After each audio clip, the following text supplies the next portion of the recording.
Imagine waking up the morning after a presidential election and finding out the candidate who received the most votes nationwide is not the next president of the United States. It may sound very surprising, but this has actually happened several times in American history. The reason why America doesn't use a national popular vote is because we have a system that was created as we were ratifying the Constitution called the Electoral College. I chose this topic because many people hear about electoral votes every 4 years, but yet probably don't fully understand how the system works. Today I'm going to explain what the Electoral College is, how it works, and why it is so controversial. It's still debated today. So to start, what exactly is the Electoral College? Despite the name of it, it is not a college, it's not a school, it's not a building. It is actually the process that the United States uses to elect the president and vice president.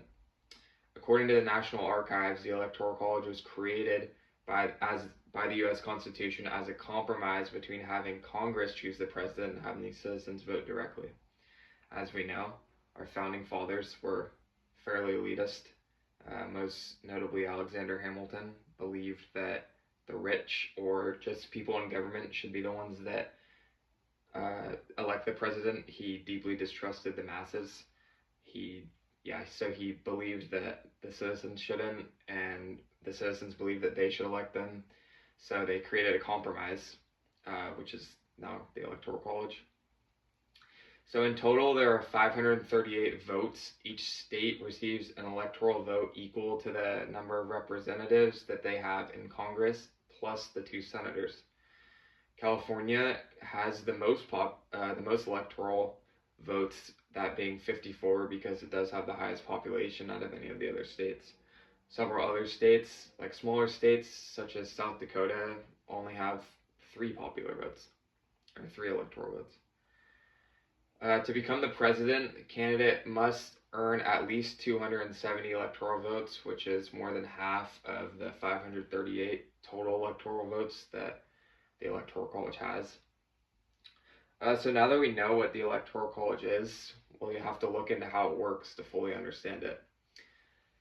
To start, on election day, Americans vote for the presidential candidate that they support, that they believe should win. However, they're actually voting towards a group of electors who have pledged to support this president. According to the Federal Election Commission, most states use a winner-take-all system, meaning the candidate who has the most votes in one state receives all the electoral votes that the state has to offer.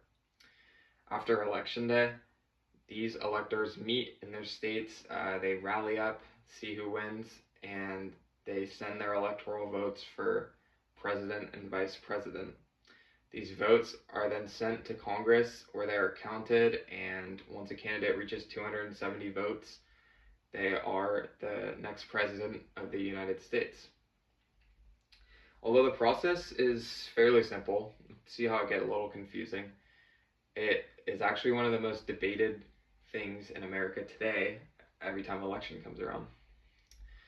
One reason why the Electoral College is so controversial is because a candidate does not need to have the most votes throughout the nation to win. This has happened a couple times, most notably in 2016. Donald Trump defeated Hillary Clinton, even though Hillary Clinton won the popular vote.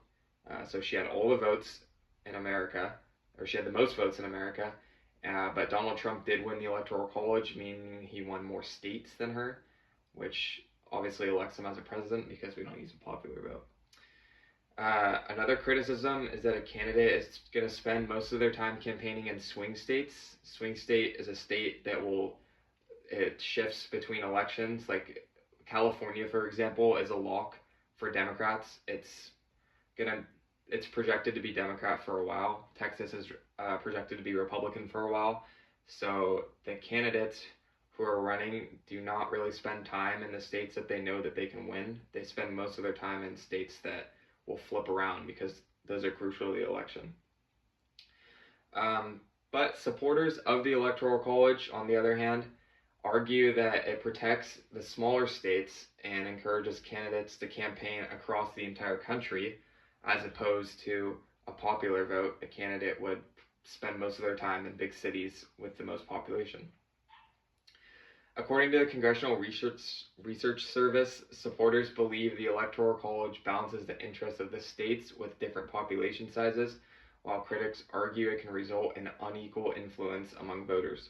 Whether someone agrees with the Electoral College or not, it is the system that we use today. It is the system that we will continue to use for a while. I don't know if it'll ever be changed, and it's going to determine every single presidential election in the United States.